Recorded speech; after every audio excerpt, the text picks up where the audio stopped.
Alors bonjour à tous, alors on se retrouve pour une nouvelle vidéo de notre série un peu spéciale Noël, hein. C'est des sortes de tutos pour essayer de vous guider, pour essayer de vous donner les bonnes infos, pour faire les bons choix. Et il y a quelques temps, j'avais fait une vidéo où justement je vous demandais les sujets, ce que vous vouliez que j'aborde, hein. Alors je peux pas tout faire, hein, parce que c'est un problème d'avoir le matériel, d'avoir le temps, voilà, tout ça. Mais j'avais pas mal de demandes pour me demander de faire un tuto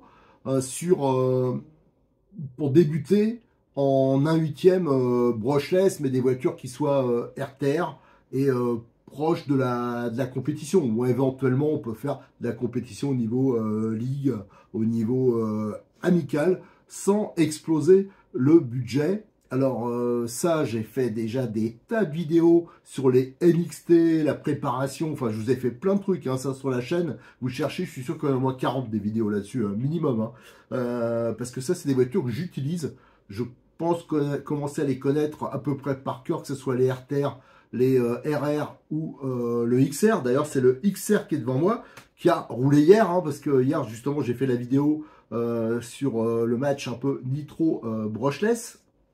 La voiture, vous voyez, j'ai pas eu le temps de nettoyer. Et il faut que je la prépare pour samedi, parce qu'on a notre rencontre au domaine Bois de Rose. Voilà, je l'ai pris pour exemple parce que le problème, c'est que mon RTR, je suis en train de vous faire des vidéos révision, grosse révision, donc il est entièrement démonté.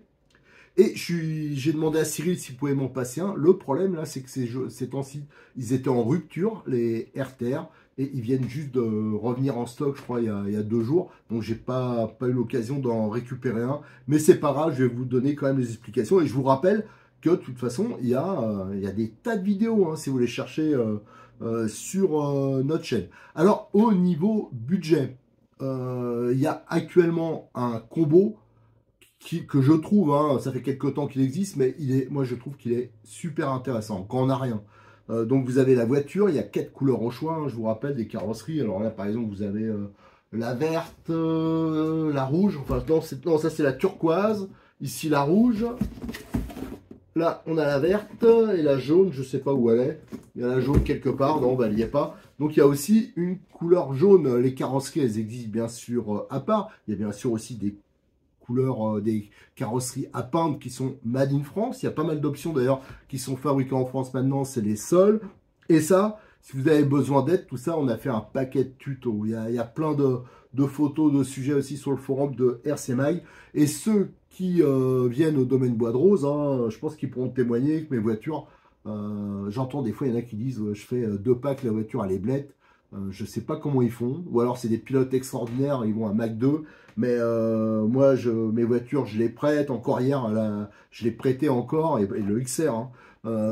Mais les RTR j'ai énormément prêté, j'ai énormément roulé, j'ai fait des tests d'endurance, je vous ai fait aussi les vidéos sur cette base là, le NXT à plat. D'ailleurs lui il est derrière moi, lui aussi il faut que je le révise. Regardez, hop, je le chope.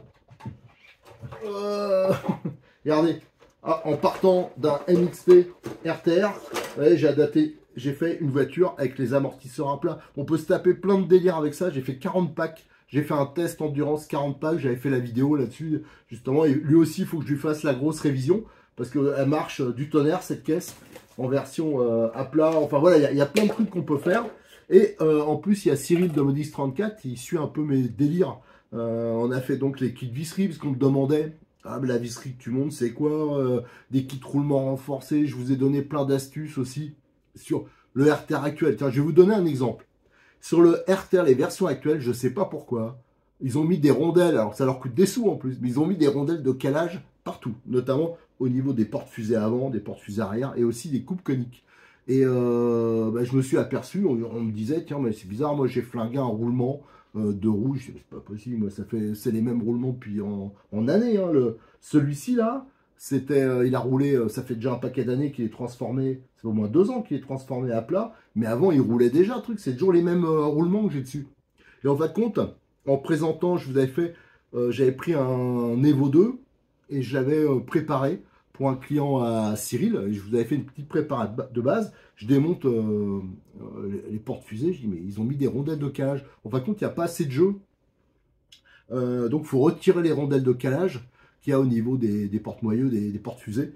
Et après, pour retrouver du jeu suffisant, pour éviter d'abîmer les roulements. Il y a plein de petites astuces comme ça, mais ça, dans toutes les marques, il y a des choses. Mais je peux vous assurer que si vous suivez nos préconisations, c'est une voiture qui non seulement est solide et performante, hein, le combo qu'il y a d'origine, moi je l'utiliserai sans problème en compétition. D'ailleurs, c'est le même genre que j'ai monté sur le XR. Voilà, il y a rien de spécial. Les plastiques sont balèzes, ils sont en tout cas plus balèzes que les voitures de compétition que j'utilisais. Alors c'est sûr que la version RTR, au niveau des noix cardans, tout ça, ça va s'user plus vite hein, que les versions XR, tout ça. Mais bon, ça coûte pas une fortune quand on doit le refaire. Moi, je trouve pas ça scandaleux. Et que les cales de triangulation d'origine, elles sont en plastique. Alors, c'est sûr qu'il faut mieux par la suite les mettre en alu, surtout l'avant. Mais pareil, c'est pas des options qui sont bien chères. Et faut prendre en compte le prix de base de la voiture. Alors, pour en revenir au combo. En gros, actuellement, c'est, si vous voulez, la version complète. Donc, qui est livrée avec une batterie Bosch là, en 5002. En plus, c'est des batteries que j'utilise, elles sont très bien. Ça, on va y revenir. Elles sont livrées avec des prises XT90. Donc ça, c'est très bien. Mais on va voir qu'il y a un petit truc qu'il faut que je vais vous préconiser. Et c'est livré surtout avec un très bon chargeur. C'est soit un multi 60 ou un multi 100. Ça dépend des fois. Et c'est rare de débuter avec un chargeur que on pourrait utiliser pour compétition. C'est du chargeur, de très bon chargeur. Donc on part sur une excellente base. Et ça, c'est pour moi, c'est important. Donc ce qu'on va faire, c'est qu'on va un peu mater. Alors, c'est vrai qu'on va mater plutôt le XR et éventuellement, là il n'est pas encore démonté, mais mon RTR trafiqué. Parce que j'ai pas de voiture neuve à vous montrer, mais on l'a fait tellement de fois. Et je vais essayer de vous redonner, vous remettre quelques petites explications, de petites choses de base à faire. On va faire un survol tout en vous rappelant, hein, je l'ai fait plein de fois, je sais, mais c'est important qu'on a déjà fait ça plein de fois et bien plus en détail. Hein, la préparation des diffs, vous les trouverez en vidéo, la préparation, enfin, toute la libération des triangles, tout ça, je l'ai fait plein de fois. Si vous voulez débuter avec un XT, je vous invite à regarder toutes ces vidéos en détail et de prendre des notes. C'est important parce que si vous faites ces petites préparations, je vous assure que votre voiture elle va beaucoup mieux marcher. Voilà, vous allez prendre beaucoup plus de plaisir. Elle va durer beaucoup plus longtemps. Et la plupart des préparations que je vous propose, c'est des préparations qui ne coûtent rien, juste du boulot ou alors pas grand chose. Je parle pas des options, hein, je parle vraiment de la préparation de base de la voiture. Allez, maintenant on va regarder un peu la caisse de plus près.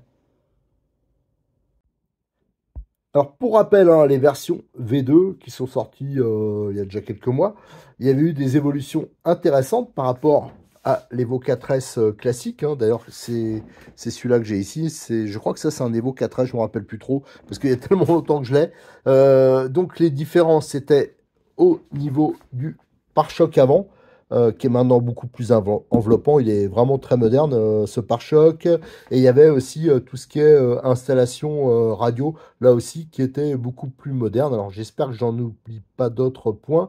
D'ailleurs, je vais vous le montrer tout de suite. Alors, ça, c'est le XR, hein, c'est bien sûr le modèle haut de gamme. Alors, si on part d'un RTR et qu'on veut passer au XR, moi, tout de suite, je vous dis, c'est pas rentable parce qu'il y aura quand même trop de pièces à changer. Mais on peut s'en approcher.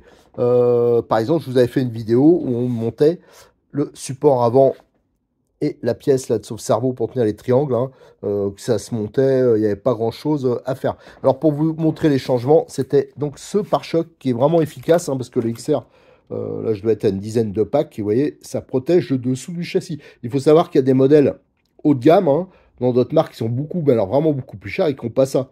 Donc ça, c'est très bien. Ça, c'est sur les versions RTR, ça y est aussi. Et on a aussi cette nouvelle installation radio sur les RTR.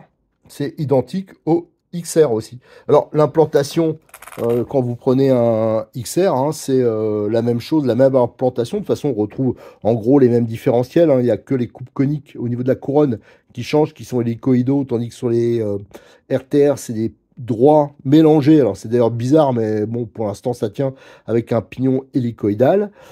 Toute la triangulation, les portes fusées, tout ça, c'est strictement identique. Alors, ce qui va changer, c'est par exemple les bras supérieurs, mais voilà, ça change pas la géométrie, c'est la matière, tout ça qui change. Bien sûr, les supports d'amortisseurs sont différents. Là, c'est usiné Made in France. Alors ça, pareil, on peut le monter. sur un RTR si on le veut. Les amortisseurs sont différents. C'est du 15 mm, du 16, mais je vous le dis tout de suite. À la limite, moi, je préfère... enfin, j'ai plus de facilité à régler les 16 mm que les 15, voilà. Tout ce qui est cardan, ça va changer aussi, parce que sur les RTR, c'est des goupillés. Là, c'est des homocinétiques, mais je vous le dis tout de suite, là aussi, c'est assez joli, quoi, mais ça change pas grand-chose. Par contre, il est vrai que à l'avant, les homocinétiques des versions RR ou XR sont plus balèzes que les... Alors, c'est pas qu'on les casse, mais ils arrivent à plier un peu. Alors, moi, je les redresse, hein, c'est pas un problème.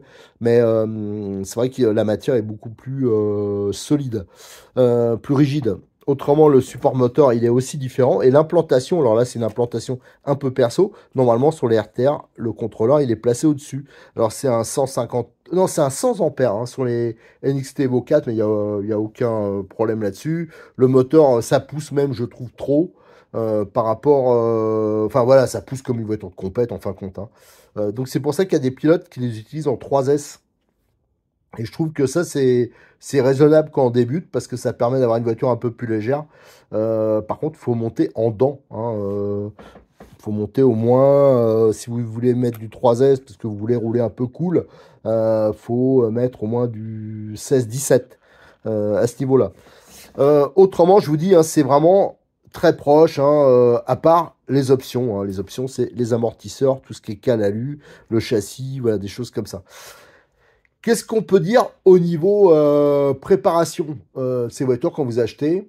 Moi, je sais que quand c'est un cadeau, c'est un nouveau jouet qu'on a, hein, qu'on soit petit ou grand, c'est des jouets, les modèles réduits pour nous. On est impatient de faire rouler. Moi, je vous conseille quand même de prendre un peu de temps.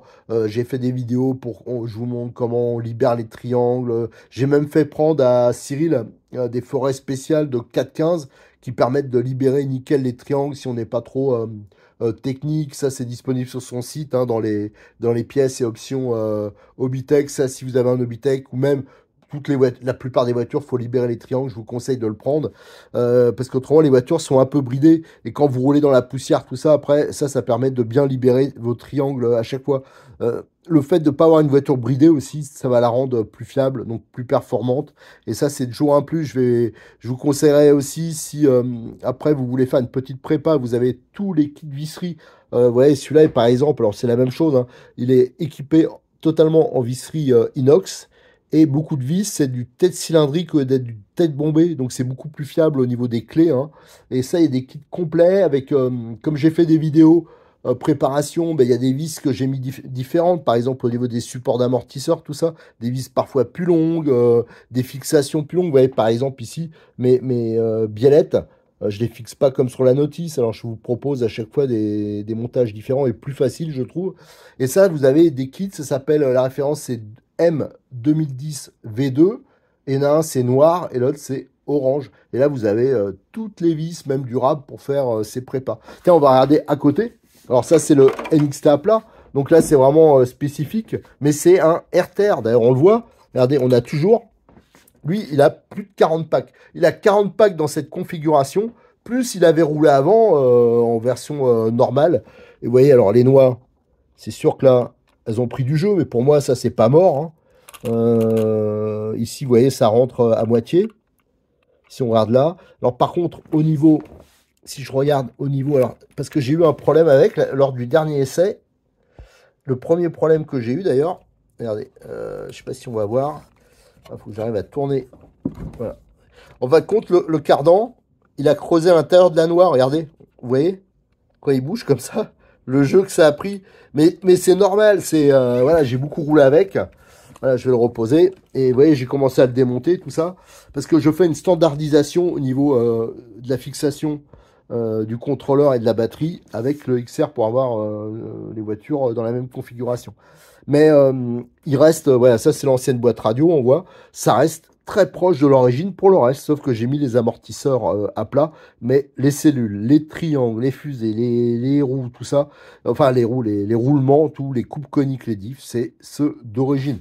Donc avec un peu de prépa, on peut avoir vraiment des voitures qui tournent bien, très bien, pour pas trop cher. Je rappelle que les pièces Obitech, c'est sûrement les moins chères.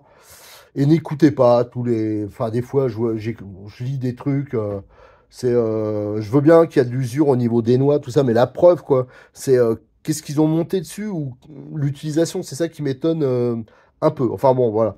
Ça, c'est autre chose, mais qu'ils prennent des voitures un peu beaucoup plus chères, un peu de compète, ils vont voir qu'il y a d'autres défauts aussi, il y a de l'usure aussi, et surtout, il y a de la casse. Tandis que là, moi, perso, en préparant les voitures, je précise bien, je roule pas de boîte, hein. Aucune voiture, quel que soit, si je prends un Kyosho, un Mugen, un truc comme ça, moi je roule jamais de boîte, je prépare un peu les voitures avant, parce qu'à force on sait ce qui va éventuellement poser problème, on connaît les astuces pour éviter que ça s'use un peu moins, tout. Euh, ça c'est vraiment important de prendre votre temps. Au niveau de la préparation, toujours, si vous avez les huiles de diff, ça c'est quelque chose qui est important quand vous faites votre première grosse révision. Ne remettez pas de la graisse mécanique comme il y a d'origine, hein, pour avoir plus de motricité, de fiabilité, tout ça. Moi, je vous conseille de mettre des huiles de silicone. Alors ça, on en a aussi parlé sur les vidéos. Je vous donne la référence des huiles donc qu'on conseille, hein. C'est M1391H. Avec ça, vous avez pile poil les huiles qui vont. Et il y a de quoi faire plusieurs voitures. Pour le reste... rien de spécial, je vous conseille aussi de prendre un boîtier, si ça c'est important, de programmation pour le contrôleur, parce que vous avez un petit boîtier que vous branchez, alors là je l'ai démonté, mais qui vous permet d'ajuster tout ce qui est puissance, la coupure pour la batterie, ça c'est très important. Enfin, il y a plein de paramètres qui sont pas accessibles ou alors difficilement accessibles si vous n'avez pas ça. Donc c'est des boîtiers qui valent, je crois, une douzaine d'euros de Connect, hein, c'est disponible chez Cyril. Pensez à prendre ça, ainsi qu'un boîtier. Tiens, je vais vous montrer parce que je l'ai à côté. Hop, je viens de tester justement mes batteries. Si vous débutez, vous faites de l'électrique, prenez des boîtiers. Alors, c'est pas un gros pneu. Moi, c'est un vieux truc, hein, parce que ça, l'avantage, c'est que ça vous dure des années. Mais chez Cyril, je crois que ça vaut 12,50 €, un truc comme ça. Vous privez pas de ça. Ça permet vraiment de contrôler vos batteries, en fin de compte, pour les préserver. Ça, c'est important. J'en reparlerai. J'en ai déjà parlé, hein, sur des batteries et de la charge sur des vidéos spécifiques. Mais je vais vite fait en refaire une spécifique pour Noël aussi, où je vais l'évoquer parce que j'arrête pas de voir des bêtises là-dessus. Et là, ça peut vous revenir très cher à la RC si vous respectez pas les règles de charge et de stockage. Ça, c'est important. Autrement, alors, je voulais vous dire que j'ai négocié avec Cyril hier un kit. Alors, c'est vraiment spécial Noël pour ceux qui commandent une voiture sur son site pendant la période de Noël, un NXT, un combo complet. J'ai négocié un kit, alors entre guillemets, premier secours, parce qu'il existe déjà un kit premier secours qui n'est pas dispo depuis un moment, mais qui est très complet avec des pièces détachées. Là, c'est autre chose. C'est parce que je me mets à la place des débutants. Le débutant qui achète une voiture neuve, bah, il reçoit l'ensemble, hein, la batterie, tout ça, mais il a rien en fin de compte s'il n'a pas pris. D'ailleurs, je vous conseille de prendre aussi un peu d'outillage spécifique, tout ça, pour avoir les bonnes clés. Mais admettons qu'ils perdent un écrou, tiens, un écrou de fixation d'amortisseur. Ici, par exemple, là. Voilà. Ben, tiens, comme j'ai pris là, avec la terre, tout ça, on prend des chocs ou on pète la vis là. Ben, il est comme un couillon parce que c'est rare, à moins d'être méga bricoleur et d'avoir des trucs un peu petits, d'avoir des vis de 3 ou des ni-stop de 3 dans sa caisse de terrain. Si on perd le clip de carrosserie, ben, tout le monde n'a pas des clips de carrosserie dans sa caisse. Alors c'est pour ça que des fois on en voit après, ils tournent avec la voiture sans carrosserie. Si on perd un écrou de roue, ben, on est couillon aussi. Si on perd si on pète un roulement, ça peut arriver un truc comme ça. Ben, qui est-ce qui a des roulements 8-16 dans chez lui? Voilà. Donc du double face, par exemple là ici on doit décoller ou ça se décolle, c'est collé au double face. Qui est-ce qui a du double face spécifique pour ça? Les petits colliers, les trucs comme ça. Alors j'ai proposé à Cyril, j'ai dit ce qui serait bien, c'est de faire un petit bonus. Donc je vais vous montrer ce qu'il vous offre si vous commandez chez lui, mais surtout je tiens, alors ça c'est vraiment important, c'est pas, il envoie pas à tout le monde, c'est vraiment pour les lecteurs de notre chaîne YouTube. C'est un truc que j'ai demandé spécifiquement pour ça. Donc, si vous dites que vous venez de la part de RC Mag et que vous voulez le kit, le petit kit, le mini kit, voilà, premier secours pour le NXT, vous aurez de la visserie. Vous aurez donc ni stop, des machins, des trucs comme ça. Vous aurez des palonniers alu. L'option palonnier alu, ça c'est important. Il faut absolument, c'est quand même beaucoup plus solide avec le palonnier alu.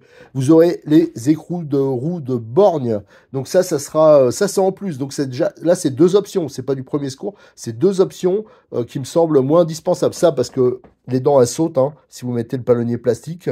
Et ici, si vous avez les écrous de roues d'origine, ça c'est commun avec toutes les voitures. Vous avez toutes les saloperies qui rentrent à l'intérieur. Là, donc quand vous les démontez, parce qu'il y a une vis sans tête au fond qui retient la goupille d'entraînement du moyeu, ben après on peut plus la démonter. Donc c'est en galère. Et en plus, quand on tape là sur le côté, parce que bien sûr, qu'on soit bon ou pas bon, le balisage des fois on se le paye. Et comme le filetage y dépasse, ben, on nique le filetage, on peut plus démonter l'écrou. Alors après, je vous parle pas du massacre. Donc ça, c'est vraiment l'option moyeu de roue plus le palonnier, c'est indispensable. Donc je lui dis, ça, faut que tu l'offres. Alors donc vous aurez ça, de la visserie, les écrous, vous aurez des clips de carrosserie, des roulements, du double face et des petits colliers. Ouais, donc un petit kit un peu complet qui vous permet au moins d'avoir une base de petites bidouilles fort utile. Voilà, donc je rappelle, hein, mettez-le quand vous faites votre commande. Il y a les commentaires, vous le mettez dans les commentaires. Je rappelle aussi qu'au début de chaque vidéo, je vous mets un code promo qui vous donne en plus 5% de réduction. Donc ça, faut en profiter, c'est valable toute l'année.